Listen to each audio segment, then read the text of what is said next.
Assalamualaikum warahmatullahi wabarakatuh. Halo semuanya, jumpa lagi di channel Sarjana IT. Di video kali ini saya akan mendemokan sebuah program aplikasi, yakni Sistem Informasi Akademik Kampus berbasis web. Namun sebelum beranjak ke video tutorialnya, seperti biasa bagi teman-teman yang belum subscribe channel ini, silahkan bisa subscribe terlebih dahulu. Dan jika teman-teman menyukai video ini atau sekiranya video ini bermanfaat, silahkan klik like dan jangan lupa untuk tekan tombol lonceng agar tidak ketinggalan di video tutorial berikutnya.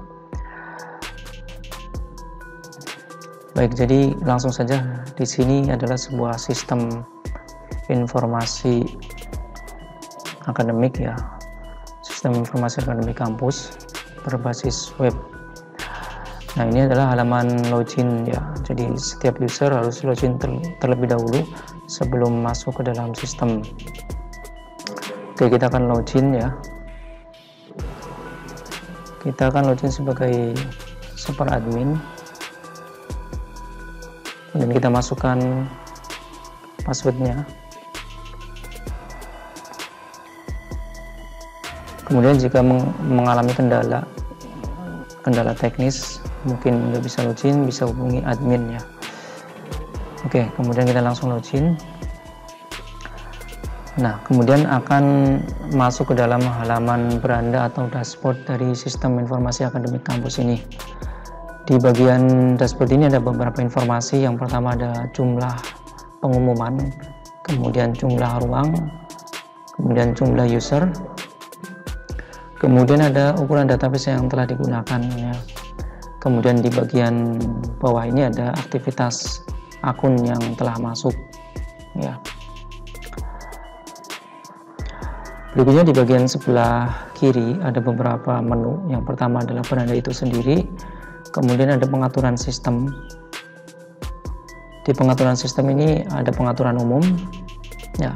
Di sini bisa kita sesuaikan, bisa kita atur, yang meliputi nama dinas, kemudian nama perguruan tinggi, alamat dari perguruan tinggi, kemudian alamat websitenya, nomor telepon yang bisa dihubungi, kemudian pimpinannya adalah rektor, kemudian nama rektornya itu sendiri, kemudian ada email kampus, yang mana email ini akan dipakai untuk mengirim sebuah informasi lewat email, kemudian ada domain kampus, kemudian ada lokasi kampus.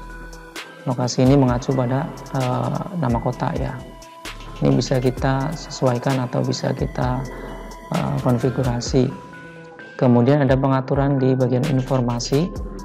Di sini bisa kita tambahkan pengumuman atau informasi. Misalnya informasi halaman, atau mungkin informasi panduan, atau informasi keterangan. Kemudian di kolom judul ini untuk menambahkan judul dari informasi, kemudian isi dari informasi. Kemudian ada URL atau link yang bisa disematkan ke dalam informasi tersebut. Kemudian ada urutan, kemudian ada posisi menu ya. Kemudian bisa kita simpan.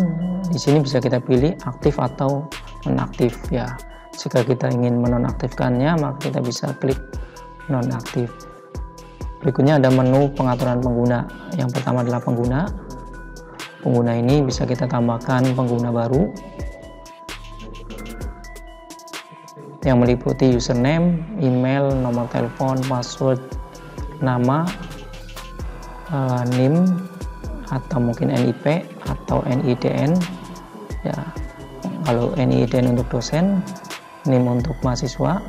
Kemudian levelnya di sini ada apakah admin atau dosen atau kaprodi atau mahasiswa ya. Kemudian bisa kita simpan. Kembali lagi ke sini. Di sini juga bisa kita import data lewat Excel. Kemudian template-nya sudah kita sediakan, kita bisa download terlebih dahulu template Excel-nya.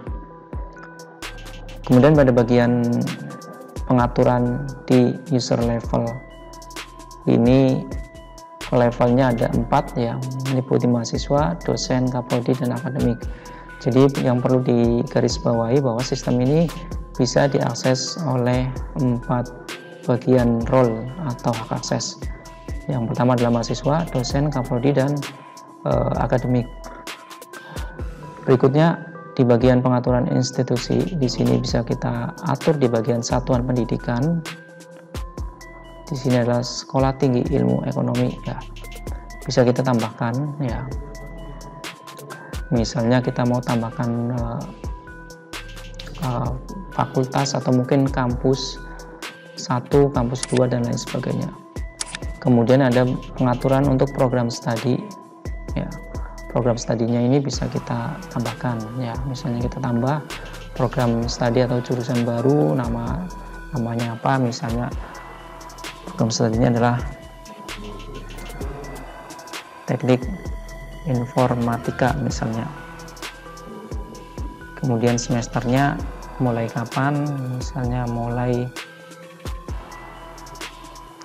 ini ya 2022-2023 untuk semester genap. Kode prodi misalnya kodenya seperti ini, satuan pendidikan, kita mengarah ke nama kampusnya. Kemudian jenjang pendidikannya adalah untuk program teknik informatika ini apakah S1 atau S2, kita bisa pilih. Misalnya S1, kita simpan, klik OK. Ini akan berhasil ditambahkan. Kemudian pengaturan berikutnya adalah pimpinan. Di sini untuk pimpinan ya bisa kita tambahkan mulai dari program studinya, nama pimpinannya, NIDN, NIP, kemudian jabatannya sebagai apa, misalnya ketua, wakil ketua atau sekretaris, kemudian nomor SK, kemudian tanggal mulai tugas. Nah, seperti itu. Kemudian di bagian pengaturan akademik, di sini ada bagian dosen. Di bagian dosen ini bisa kita tambahkan dosen, ya, tambahkan data dosen yang meliputi nama dosen hingga seterusnya. Kemudian ada pengaturan untuk data mahasiswa. Data mahasiswa ini juga bisa kita tambahkan secara manual satu persatu, yang meliputi nama, tempat lahir, nama ibu, tanggal lahir, pilih agama, dan lain sebagainya. Atau bisa kita import lewat Excel. Untuk format Excelnya bisa kita download terlebih dahulu. Berikutnya ada pengaturan semester.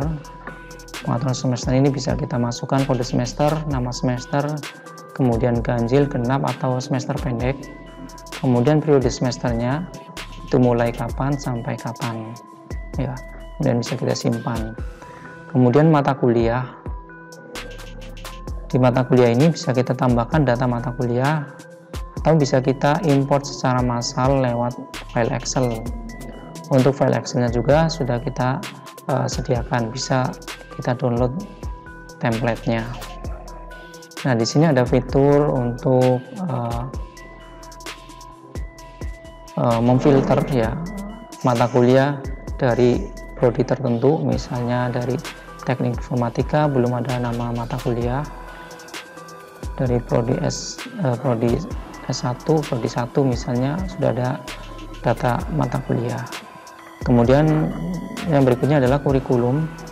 Kurikulum ini juga bisa kita tambahkan ya, yang meliputi nama kurikulum, program studi, semester mulai, kemudian jumlah SKS lulus, kemudian jumlah SKS wajib, dan jumlah SKS pilihan. Seperti itu. Berikutnya di sini ada bobot nilai. Bobot nilai ini bisa juga kita tambahkan, yang meliputi di sini bisa masukkan prodinya apa, nilai huruf ya. Misalnya huruf A bobotnya 4 misalnya. Kemudian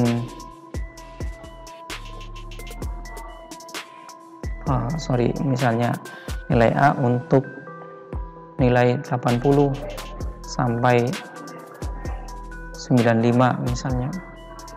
Tanggalnya, tanggal mulai dan tanggal selesai. Kemudian indeks, nilai indeks ya, seperti itu. Kemudian ada komponen nilai. Komponen nilai ini bisa kita ambil dari data prodi masing-masing. Berikutnya ada syarat ambil LRS ya, di sini ya, LRS. Di sini bisa kita pilih program studinya, kemudian SKS maksimum yang diambil, kemudian IPS atau IPK semester ya. Kemudian di sini ada data persyaratan pengambilan SKS pada LRS. Berikutnya ada pengaturan layanan. Di sini ada setting periode, kemudian periode perkuliahan aktif, periode pelaporan aktif. Kemudian ada setting ruang, kode ruang, nama ruang, lokasi, kapasitasnya berapa orang, luasnya berapa meter persegi, kemudian kategorinya sebagai ruang kuliah, laboratorium atau ruang layanan. Kemudian di sini bisa kita tambahkan keterangan. Kemudian ada menu di bagian daya tampung. Di sini meliputi semester, program studi, target mahasiswa baru, pendaftar ikut seleksi, pendaftar lulus seleksi, dan lain sebagainya. Kemudian ada bagian pengumuman. Bagian pengumuman ini bisa kita tambahkan ya, tambahkan pengumuman. Misalnya pengumuman ini tujuannya untuk apa? Misalnya ditujukan untuk seluruh dosen atau mungkin hanya untuk dosen tetap dan lain sebagainya. Kemudian judul pengumumannya apa? Kemudian isi pengumuman. Kemudian tanggal berlaku dari pengumuman tersebut. Berikutnya adalah jadwal pengisian LRS atau lembar rencana studi atau biasa disebut dengan KRS. Ya. Di sini bisa kita pilih tahunnya, pengisian, jenis pengisiannya adalah baru atau perbaikan, periode tanggal pengisian, dan lain sebagainya. Berikutnya ada monitoring.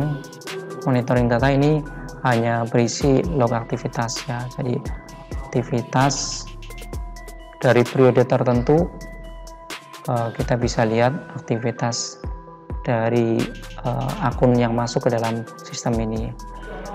Baik, mungkin itu saja untuk video demo singkat mengenai sistem informasi akademik kampus berbasis web.